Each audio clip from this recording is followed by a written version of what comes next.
In this video, I'm going to tell you what you need to do to start winning games as a beginner in Valve's new third-person shooter slash MOBA game, Deadlock. Coming from a League of Legends background as a diamond rank player, I do know a thing or two about MOBAs, and I feel like this game has a lot of transferable skills from that genre, which is why I think I've gotten off to a really good start with this game. A lot of the guides I've seen out there so far are for pretty advanced players. This video here is specifically for beginners by a beginner, covering the easiest things you can do in your next game to start winning right away. So, with that said, these are the 5 major tips and tricks I'm going to be covering to start getting some W's in Deadlock. The first tip is laning. So that's going to be all about how you push the minions, how you kill the minions, and harassing the enemy players under their turrets whilst you're doing that. The next tip will be buying items efficiently. So what items should you buy? When should you buy items? All of these things are really important to getting a lead on your opponent. The next tip will be movement and positioning. Movement in this game is very important. In team fights and just getting around the map in general, if you can master movement, you'll have a huge advantage over your opponents in this game. The fourth tip that I'll be covering will be macro. That's basically decision making as you're moving around the map. There's 6 players in this game and there's 4 lanes with lots of objectives to be thinking about, so this is one of the more challenging parts of this game. And if you've not played a MOBA before, macro can really set you apart from your opponent. And finally, the 5th tip will be understanding your hero. What makes your hero strong? What are their mechanics? And what abilities should you be maxing first? These are all questions I'm going to try to answer in this video to give you a big advantage over your opponents in Deadlock. So without further ado, let's dive into the tips, starting with laning. Laning in Deadlock is a little different to other MOBAs that you might have played. For example, in League of Legends, generally you wouldn't push the minion wave. You would let it push to you so that you could farm safely under your turret. In Deadlock, it's very different. In this game, you want to be pushing your opponent's minions into them. There's 2 reasons you want to be doing this. The first reason is, when the enemy's stuck under their turret trying to last hit your minions, you'll be able to comfortably deny souls as they're trying to last hit.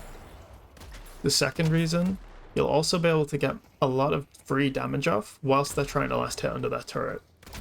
When all of your minions are pushed up to their turret, they'll feel a lot of pressure to try and last hit. With that being said, it's very important not to forget to last hit souls yourself. It's good to get free damage off on your opponent, but don't miss out on souls because you will fall behind. A nice way to make sure that you secure souls is to last hit the minions with a melee attack. A charged melee attack will kill most minions from about 3/4 of their health.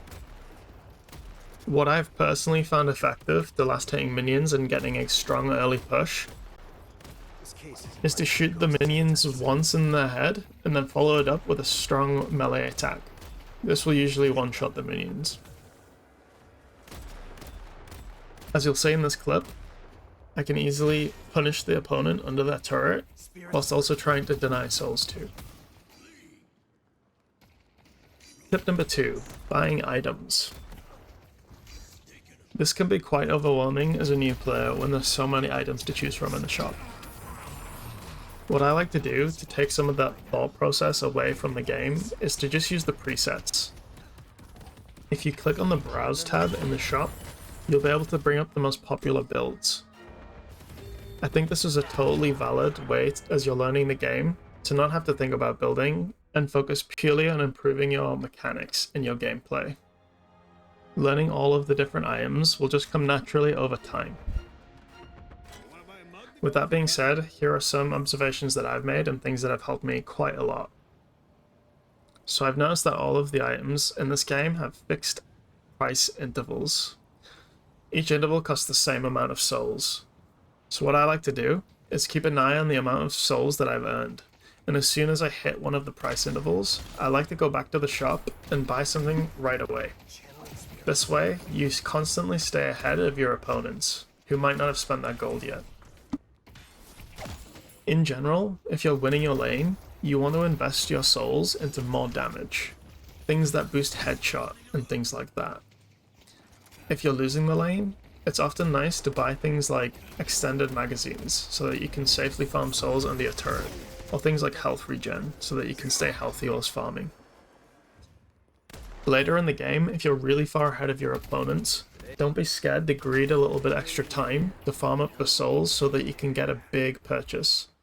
The 6,300 soul items in this game give you a huge damage power spike, which can pretty much win you the game later on.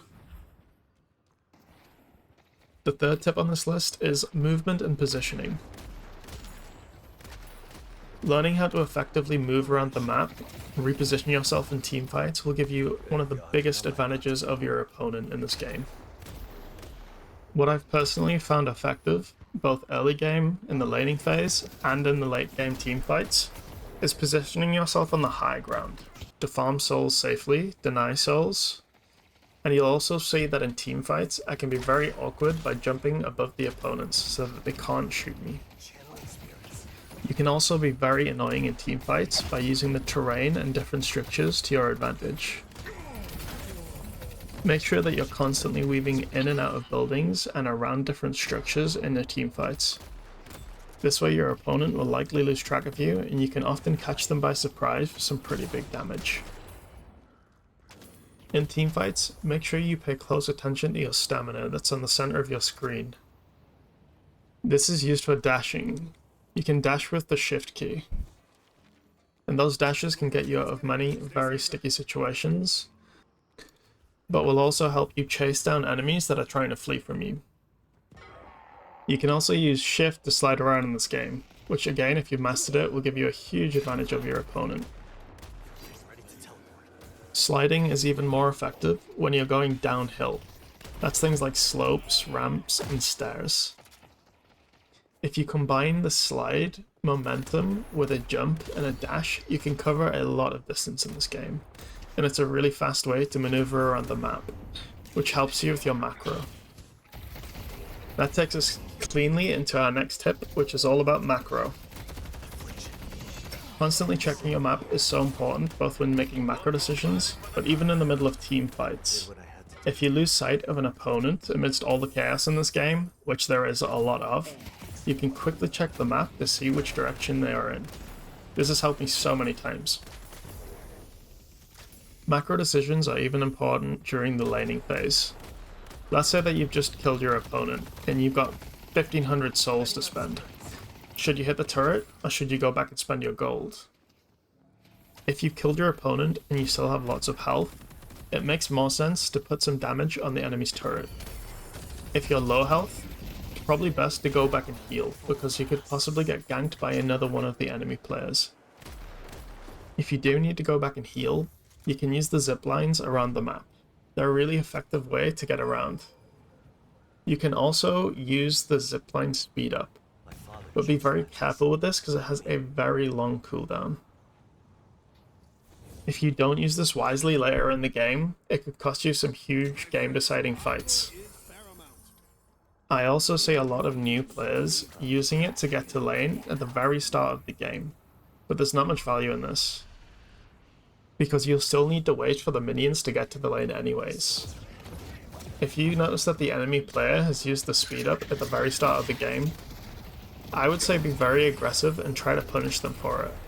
Do as much damage to them as you can, even if you trade your own health, because you'll be able to easily speed back to the base to heal and then get back to lane way faster than they can. When it comes to macro outside of the laning phase and moving around the map, it's very important to pay attention to the minimap. The minimap's in the bottom right hand corner of your screen. Always pay close attention to which lanes are pushed up and where people are in relation to yourself. If you have one lane that's very pushed up and you're the only person there, and you don't see any of the enemy on the map, it's probably best to back up because they're probably roaming towards you to kill you. Likewise, if you see the enemy overextended behind you in a different lane, That could be a good opportunity to score some free kills. As you can see in this clip, I was about to go to one lane, but I noticed that there's some people overextended in a different lane. I used the ziplines to my advantage and quickly redirect myself towards the new lane. And I use all of the positioning tips I talked about earlier to get there much faster, using the slide, the jump, and the dash to get there before the enemy can retreat. A final thing to keep an eye on your minimap is if there's many minions in an unattended lane. If you see lots of red dots pushing towards your turret and none of your teammates are there to collect the souls, make sure you get there as fast as you can to collect those souls. Most new players will be constantly looking for team fights and ignoring the souls, especially the later the game goes. But if you've been paying attention to the minimap, you can get a huge lead on souls, whilst your opponent has just been running around like a headless chicken. The final tip on this list is understanding your hero. This might sound obvious, but literally just read your hero's abilities whilst you're waiting for the game to start. Myself included, and I know a lot of new players do this, we just dive straight into a game and don't even think about what our abilities do and how they work. For example, in this next clip, I know that if I jump with Pocket, I can use the Q ability to hold myself in the air. This way I'm able to find a nice vantage point to get some damage down on the opponent, and then just afterwards, I use my teleport to get close to the enemy to finish them all off. The next thing to do is to learn which abilities you should max. The best way to find this out, honestly, is just to do a Google search.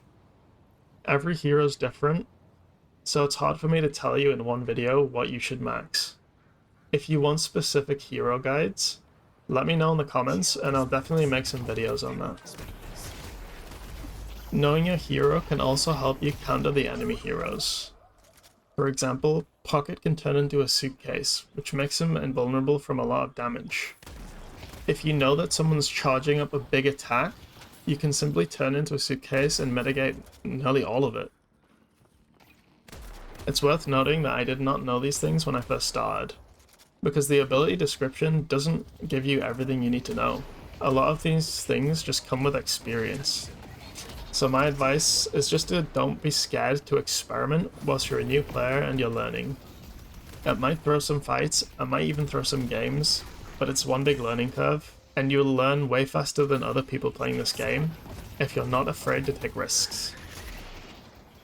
I know I said this video would be 5 tips and tricks, but I want to do a quick rapid fire tip round, just to over deliver a little bit. First of all, there's shops laid out around the map. You don't need to go all the way back to base to find a shop to spend your gold.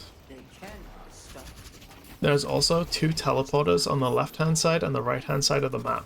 You can use these teleporters to quickly get to the other side of the map. At 10 minutes, an urn will spawn on the map. Delivering this urn to the other side of the map will net you lots of souls. Make sure that you're starting to position yourself close to the urn at that 10-minute mark. I could just keep spamming tips, but this video would go on for a very long time. So with that said, let's just recap what we've learned. So the first tip was laning. Make sure that you're aggressive early on in your lane, push your opponent under that turret so that you can harass them and deny them their souls. Number 2 was buying items. Make sure you're buying items as soon as you have the money to be able to. This will give you big leads over your opponent whilst they're holding on to that money, meaning that you can punish them even harder in lane and outside of lane. 3 was on movement and positioning. Take some time to master the movement in this game, it'll give you a huge combat advantage over your opponents. Number 4 was macro. Just pay attention to your minimap. If you do this, you can catch people off guard to get easy kills, and you'll also not lose out on as many souls as your opponent, who are constantly looking for teamfights whilst you're farming infinite souls. And finally, number 5 was understanding your hero. This one will mostly come with time, but there's so many people that I see that actually don't really know what their heroes do. They think they do, but they don't. Just read their abilities, go into a custom game and practice, practice, practice. Thanks for watching the video. Hope you found it helpful and got some value out of it. If you have enjoyed the video, please give it a thumbs up. Share it with your Deadlock buddies if you got other people that want to play with you. And of course, if you want to see more content like this, whether that's specific video guides or just more in-depth tips, do let me know down in the comments. I'll be reading them all. And of course, subscribe to the channel so that you can stay up to date with the latest videos. Until then, take it easy and I'll catch you all in the next one. Thanks for watching.